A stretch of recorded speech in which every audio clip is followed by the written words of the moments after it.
اعوذ باللہ من الشیطان الرجیم بسم اللہ الرحمن الرحیم السلام علیکم ورحمۃ اللہ وبرکاتہ۔ ان قریب ہم انہیں اپنی نشانیاں آفاق عالم میں بھی دکھائیں گے اور خود ان کی اپنی ذات میں بھی، یہاں تک کہ ان پر واضح ہو جائے گا کہ حق یہی ہے۔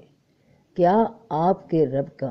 ہر چیز سے واقف و آگاہ ہونا کافی نہیں؟ انسانی نفس اور روح میں کائنات کے ارتقاء کے تمام مدارج موجود ہیں۔ انسان عالم صغیر ہے، جو کچھ اس کے اندر ہے اسی کا نقشہ وہ باہر دیکھ رہا ہے۔ اگر کوئی شخص نظر کے قانون کی مطابقت میں اندرونی کائنات کو منظم اور ترتیب دے دیتا ہے تو باہر کی کائنات سے اس کا تعلق خوشگوار اور استوار ہو جاتا ہے،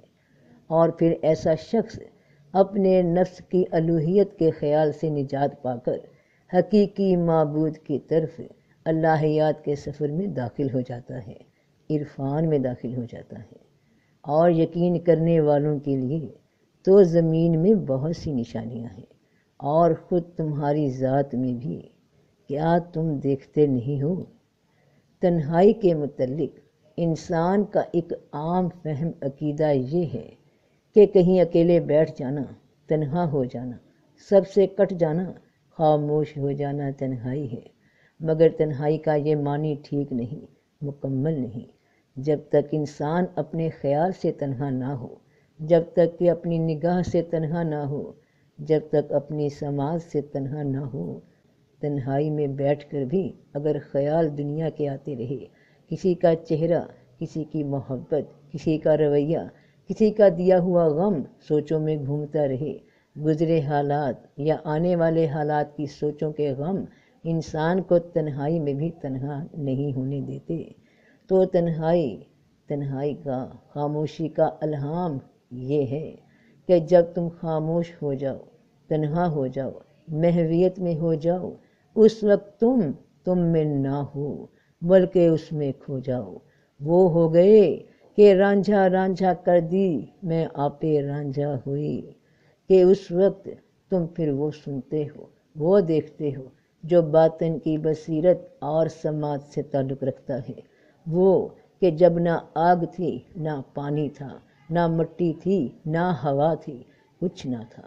اس وقت تو وہ سنے گا جو وہ سنتا تھا، جو وہ دیکھتا تھا وہ دیکھے گا، کیونکہ اس وقت تمہاری سماعت، تمہاری بصارت، تمہاری سمجھ کی ابتدا نہ ہوئی تھی۔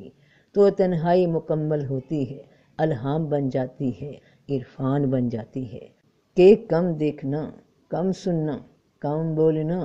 خاص طور پر تنہائی میں اپنے ظاہری اعضاء بند کر دینا، تو تمہیں اگر باطنی نظر و سماعت، روحانی تجربات نہ ہوں تو کہنا کہ پھر جب رات نے اس پر اندھیرا کیا تو اس نے ایک ستارہ دیکھا، کہا یہ میرا رب ہے۔ پھر جب وہ غائب ہو گیا تو کہا میں غائب ہونے والوں کو پسند نہیں کرتا۔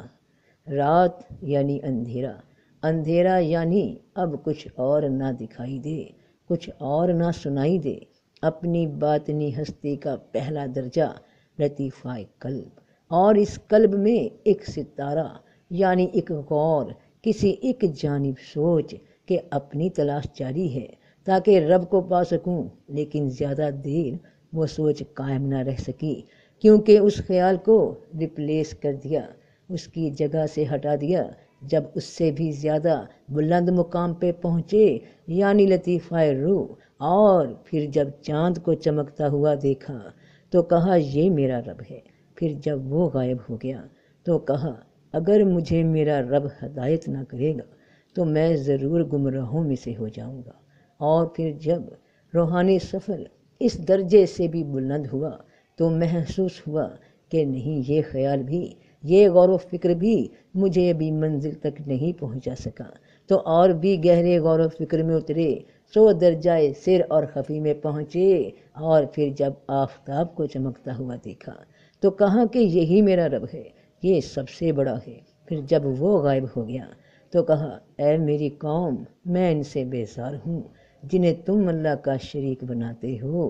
اب اس مقام پہ قوم کون ہے؟ اے میری قوم، اے میرے حواسو، اے میری آنکھیں، اے میرے کان، اے میری عقل، اے میرے شعور، تم مجھے رات کے اندھیرے میں، رات کی جو قوتوں، جو طاقتوں، جو بھی رات سے تعلق، جو بھی رکھنے والی مخلوق، وہ دکھاتے ہو، سناتے ہو۔ ان میں سے کچھ بھی میرا رب نہیں، وہ سب کی سب مخلوق ہے۔ اور جو تم مجھے دن کے اجالے میں جو بھی قوتیں، طاقتیں، وسائل، سبب، جو بھی تصور من میں ابھارتے ہو، اور جو کچھ دکھاتے ہو، جو کچھ بھی موجود ہے، جو سناتے ہو، اس میں سے بھی کوئی میرا رب نہیں۔ تو اب مقام آیا، مقام تنہائی، ظاہر کی آنکھیں بند، ظاہر کے کان بند، ظاہر کی سمجھ بند، کہ کم دیکھنا، کم سننا، کم بولنا، خاص طور پر تنہائی میں اپنے ظاہری اعضاء بند کر دینا۔ تو تمہیں اگر باطنی نظر و سماعت،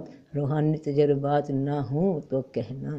تو اب غور کے سمندر میں جب اترے، مقام اخفا، خاموشی ہو گئی ہر جانب سے، میں کے مقام سے بات تو میں اتر گئی، تو سب سے یکسو ہو کر میں نے اپنے منہ کو اسی کی طرف متوجہ کیا جس نے آسمانوں اور زمین کو بنایا، اور میں شرک کرنے والوں میں سے نہیں ہوں کہ جو وہ دکھاتا ہے میں وہ دیکھتا ہوں، جو میں دیکھتا ہوں اسی کو دیکھتا ہوں، اور مالک ہے ان سب چیزوں کا جو آسمانوں اور زمین میں ہے، اور جو زمین و آسمان کے درمیان میں ہے، اور جو مٹی کے نیچے ہیں، کہ جو کچھ آسمانوں میں ہے، آسمان یعنی شعور، اور جو زمین میں ہے یعنی صریحاً تمہارے عمل، اور جو زمین و آسمان کے درمیان میں ہے یعنی شعور اور جسم کے درمیان تمہارے خیالات، تمہارے تصورات، اور جو کچھ مٹی کے نیچے ہے یعنی تمہاری سانسیں، یہ سب کچھ اس کے ناموں کی صفات کے ظہور کے لیے ہیں۔ اور اگر تم پکار کر کہو بات کو تو بے شک وہ جانتا ہے راز کو، اور زیادہ خفیہ بات کو بھی، کہ اگر تم اپنے خیالات کو بولتے ہو یا انہیں چھپا لیتے ہو، کہ اگر تم اپنے خیالات کو عمل کے ذریعے بولتے ہو یا انہیں من میں چھپا لیتے ہو، تو وہ تمہارے شعور میں چھپے رازوں کو بھی جانتا ہے، اور اس سے بھی زیادہ گہری بات کو جو تمہارے لاشعور میں موجود ہے واقف ہے۔ جب تم اپنے لاشعور تک پہنچتے ہو، سچائی تک پہنچتے ہو، تو شعور لاشعور ہو جاتا ہے، یعنی شعور کے ساتھ جڑے جو ظاہری حواس ہیں ان سے تعلق ٹوٹ جاتا ہے، ان کی نفی ہو جاتی ہے۔ اور ہم نے اسی طرح ابراہیم کو آسمانوں اور زمین کے عجائبات دکھائے، اور تاکہ وہ یقین کرنے والوں میں سے ہو جائے۔ تو سب کا بھلا، سب کی خیر، جیتے رہو بہن بھائیوں، بیٹے بیٹیوں، فی امان اللہ۔